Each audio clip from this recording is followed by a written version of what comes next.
to Sugar Coated. I'm your host, Adrienne Garland, the CEO and founder of She Leads Media. For far too long, women have been conditioned to sugarcoat their words, their actions, and the way they show up in the world, and to conform to certain cultural norms and ideals. This is inherently designed to keep those who are outside of the norm from gaining power, prestige, wealth, and influence, preventing more women from being recognized and respected as the powerful leaders that we truly are. Join me each week as we dive into raw conversations with remarkable, uncompromising, and inspirational women that will encourage you to strip away your sugarcoating and move boldly in the direction of your magnificent dreams. Hi, everybody. This is Adrienne Garland, and welcome to Sugar Coated.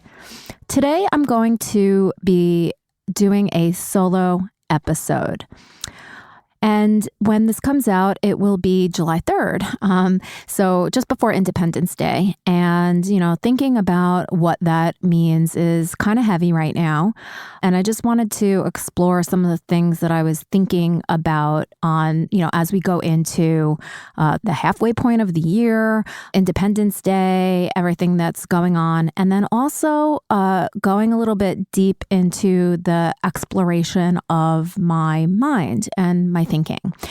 So the reason that I wanted to do this episode is because I've been doing a ton of self-work, and that comes in the form of listening to other podcasts and other experts who I am picking and pulling some incredible tools and resources, and I'm applying them to myself. I think it is absolutely fascinating to be able to sort of step outside of your mind and really take a look at what you're thinking. I'm specifically referring to a podcast that I listen to. It's called The Life Coach School, and the host of the show, her name is Brooke Castillo. Brooke also runs a coaching program where you can become a certified life coach, and she also runs a program called Self-Coaching Scholars. Now, I'm a member of Self-Coaching Scholars, and so I have gotten all of these resources on this thing that she uses called the model. And the model is designed to really help you to get your thoughts out on paper so that you can take a look at them and then work them through this thing that she calls the model. And it's really interesting. And I think in order to get the greatest benefit out of it, you definitely need to be part of this Self-Coaching Scholars and ask a lot of questions because it's complicated. And, we have not been taught to think along the lines that Brooke lays out for you. So I'll just tell you what I know of it so far and sort of how it's helping me. So the model has these different buckets, I guess you could call it, and she calls them the lines, the lines. So it's CTFAR, and the C stands for circumstances. The T stands for thoughts. The F stands for feelings. The A stands for action, and the R stands for results. So basically what this model does is you can sort of put down the things that you're thinking and then work everything else out through the model to see how your thoughts drive your feelings, what you feel drives your actions, and then the actions that you take literally drive the results that you get. And to me, when I sort of, first learned about the model, I was like, that's brilliant because it's true. It's like if we're not getting the results in our lives that we want, we need to change something. But oftentimes we don't know what it is that we need to change. And I think a lot of us think, well, I need to change my circumstances. But what I've realized over the course of, working the model and doing this on myself, I've realized that circumstances, they don't matter. They're neutral. It's what we think about those circumstances and how we feel about our thoughts that drive the things that we do and the actions that we take. And the actions that we take directly impact the results that we get, whether that's positive or negative. So to me, the model is like, it's this huge epiphany. I wish I had it when I was in high school, when I guess became aware of a lot of things. When we're younger, we are so, or at least I was, so driven by my feelings. And you try to, I guess, Brooke uses the term buffer, like you try to buffer away your feelings and not address them and not be inquisitive and ask yourself, well, where are these feelings coming from? Where are these thoughts coming from? So this model has helped me tremendously over the past, I would say, month and a half, 2 months. And I just wanted to let everybody know that that's what I'm doing right now. And that might not be something that's right for you, but if this, sounds interesting, I just highly recommend that you check out Brooke Castillo. I was introduced to her and I have absolutely zero affiliation with her. I do not know Brooke. So, there's no affiliation there except for the fact that I really respect her. Another podcast that I've been listening to is Tiffany Carter, who's the host of a podcast called ProjectMe. And ProjectMe is Tiffany's, business that she talks about that she had the idea for 10 years, and she only recently pulled the trigger on it 2 years ago. And it's a lot of the same, quote unquote, where it's really talking about how what you think is ultimately what drives your results. And she's unapologetic. And Brooke is too. I think I really resonate with people that just, give it straight. And that is very much what this sugar-coated podcast is all about too. It's saying things, it's being direct, it's not sugarcoating anything. And I feel so empowered. And I hesitate to use that word because I've always recoiled from it in the past because I have, I guess, a thought about the word empowered is that it's oftentimes used when somebody is sort of giving you the ability to empower you. And I don't like that because it suggests that somebody has the power and they're allowing you to have it too, or to take some of it. And I just don't like that whole entire concept.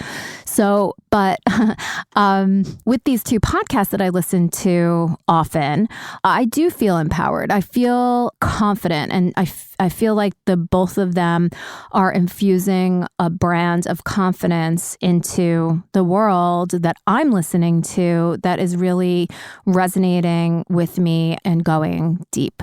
So Tiffany is on the younger side. She's a lot younger than I am. Brooke is more my age, although she's younger than I am as well.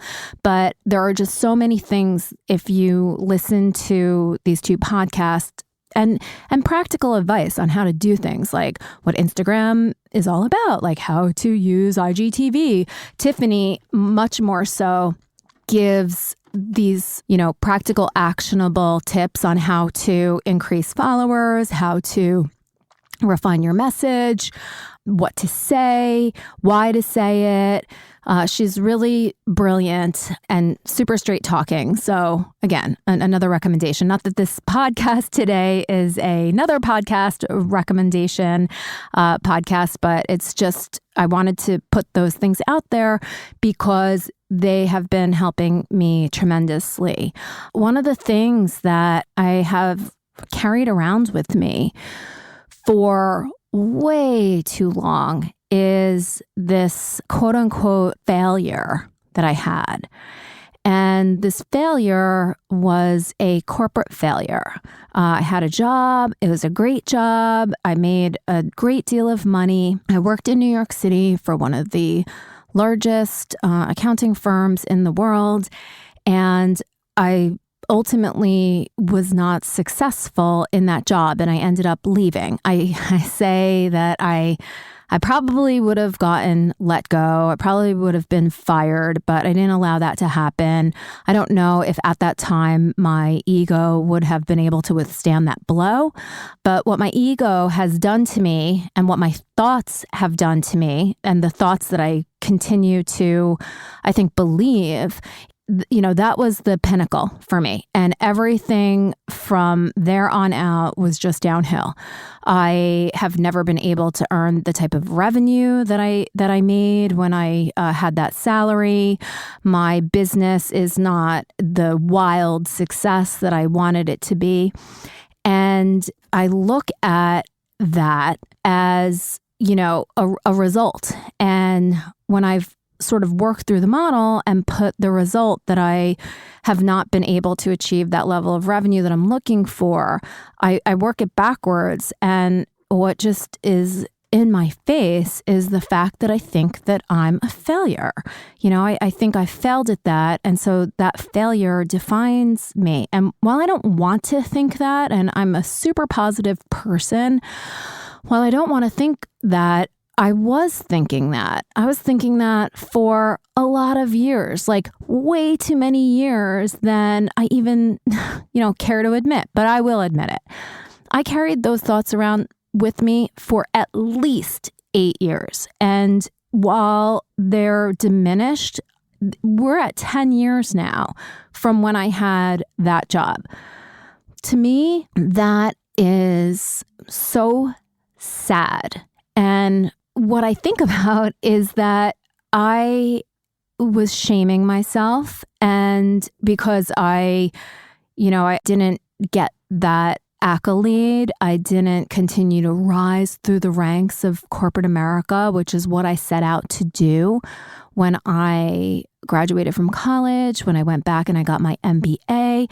I wanted to be the CEO of a corporation, or at the very least, the CMO of a really successful big company. And I would say that I was on that track when I was at this large accounting firm. And so it was like those dreams were dashed. And I did it to myself. So I suffered. I suffered for the last 8 to 10 years. We'll call it 10 to just, I suffered for 10 years and I did it to myself. And beating myself up maybe kept me safe in that I haven't put myself out there, quote unquote, in the way that I would have if I wanted to continue on that track to be a CMO. I rejected corporate at that time and said, I don't need you motherfuckers. I can do this on my own. I'm definitely a stubborn person. And I also like to, make my own way and show that I don't need anybody. That is something that is 100% left over from my childhood, where I really felt like the only person that I could really count on was myself. And that's a weird thing to say out loud because my mother is so supportive of me. She would do anything in the world for me. I can count on her, and I've always been able to count on her for literally everything from emotional support to, money to friendship, everything in between. So the fact that I had this idea in my head that I had to take care of myself really came from the fact that when I was young, I was 6 years old, my father passed away. And it's the traumatic event of my life. And I don't talk about it a lot because I don't want people to feel sorry for me, because while it's a sadness that I carry around, it's not something that defines me. It is a sadness in my life. What I saw is that my mother, she stepped up to that freaking plate and hit the ball out of the park with everything that she did. So my mother took care of herself and she took care of my brother and I. And I admire that beyond words. So I think what I've tried to do is model that in my own life and say, I don't need somebody else to support me. I will do everything that I can in order to support myself because life is uncertain and you cannot put all of your eggs in one basket. You cannot rely on somebody because anything could happen at any moment, and you always need to, be there for yourself. You always have to have your own back. And so when this situation happened at PricewaterhouseCoopers, PwC, when the situation happened at PwC, I said, fuck you. I don't need you. I can do this on my own. And that is really where, She Leads Media was born. It was born out of, I think, maybe a place of negativity, right? It was born out of, I don't need you to support me. I can do this on my own. Fuck all of you. It was angry. It was from a place of anger. And I'm not saying that has permeated She Leads Media, because I think She Leads Media is a beautiful platform that is super positive, inspiring, action-oriented. But that is where it was born from. And I don't have those same type of angry feelings anymore. For me, She Leads Media and the She Leads Media platform and the She Leads podcast network and all the women that are on it are really committed to helping to promote women's voices, thoughts, opinions, help us to launch businesses, help us to have incredible mindsets so that we can live extraordinary lives. And that's what it's all about. But what I realize is that if I don't give that type of energy and attention to everything that She Leads Media is, it's actually not going to achieve the level of financial success that I know that it can. So, like I said, for the past 10 years, I've been sort of having this negative failure mindset. And even though I have done a lot of things, I've attended classes, I went through the Goldman Sachs 10,000 Small Businesses program. I've coached with my idol, Eleanor Beaton, who is so freaking fabulous. She also is a podcast host. Her podcast was called Fierce Feminine Leadership, and please forgive me, she changed the name of her podcast, but it's Eleanor Beaton if you want to check her out. She has an incredible program, and I absolutely adore this woman. She is also a humongous part of why I feel like in such a much better place mentally. But She Leads Media cannot be successful if the founder and CEO feels like a failure. That's an epiphany. Something that I didn't even realize that was permeating what I was doing. So I've now realized that that is what was permeating, what was going on.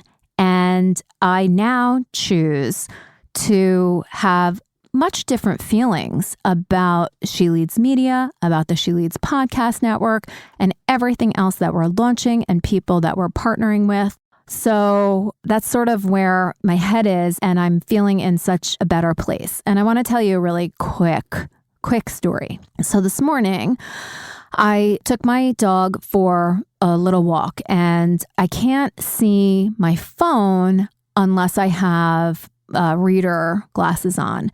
And my dog has destroyed several pairs of glasses. I've lost glasses that I've paid $800 for. I lost 2 pairs of them.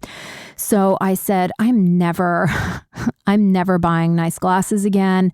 I'll just order a couple from, different places that are sort of fashionable and do the reading job that I need to do. So anyway, I put this pair of glasses that are nice and new and they block the blue light from the computer. I put them in a pocket I have this little skirt that has pockets on the side of it. I put my glasses in there and I took my dog for a walk and I talked to a couple of people that I know along the way. And when I got home, I realized that my glasses weren't in the pocket anymore. And so what I did is I went back out and I literally retraced the whole entire walk that I had gone on with my dog. And when I go on a walk with my dog, I do not go on a walk down the block and up. I go down the hill, past the water, up these crazy ass stairs that you can't breathe when you get to the top. And then when you get to the top, there is another hill. So when you get to the top of that hill, you feel like dying. And then it's flat from there. So I retraced all the steps and I asked people at the beach, did you see my glasses? Nobody saw anything. And so I lost my glasses. And as I was walking up the hill, I wanted to, get through this second part of my walk really fast because I have a lot of work to do.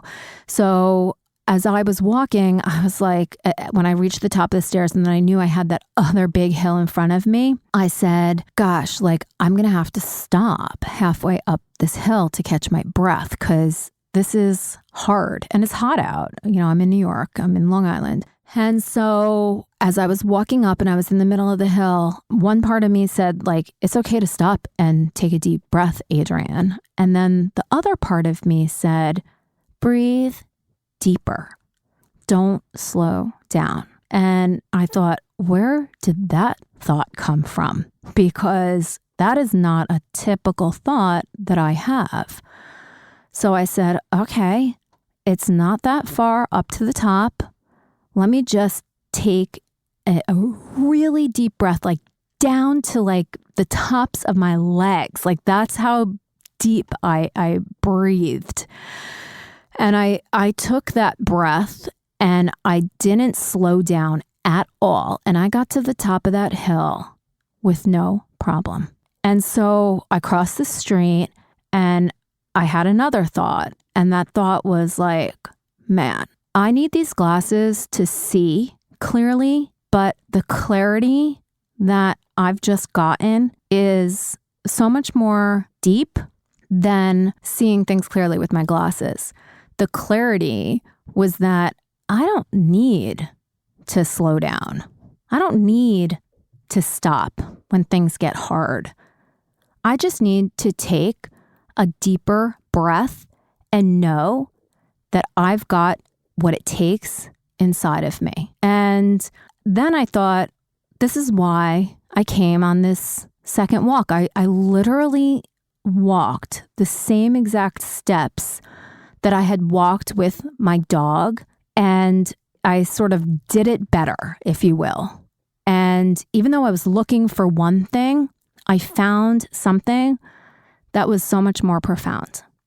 If what I'm saying is resonating with you in any way, I would love for you to take a screenshot of this episode and tag me on Instagram at SheLeadsMedia and tell me what are some of the things in your life that you think are stories that you've been telling yourself that have really been holding you back from the results that you want to get. I would love it if you could also go and provide a review on iTunes for the Sugar Coated podcast. And the reason that I'm asking for this, and it feels really uncomfortable, I don't know if you can hear it in my voice, but I can feel it in my chest. The reason that I am asking for you to do this for me is because the more popular that the Sugar Coated podcast can be, and the more popular that the other shows that are on the She Leads podcast network can be, the more women can be out in the world showing other women that success, financial success, independence, it's all so possible. We really need to put ourselves out there so that other people can see what we can be.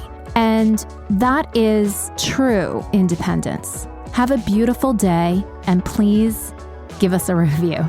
Thank you so much.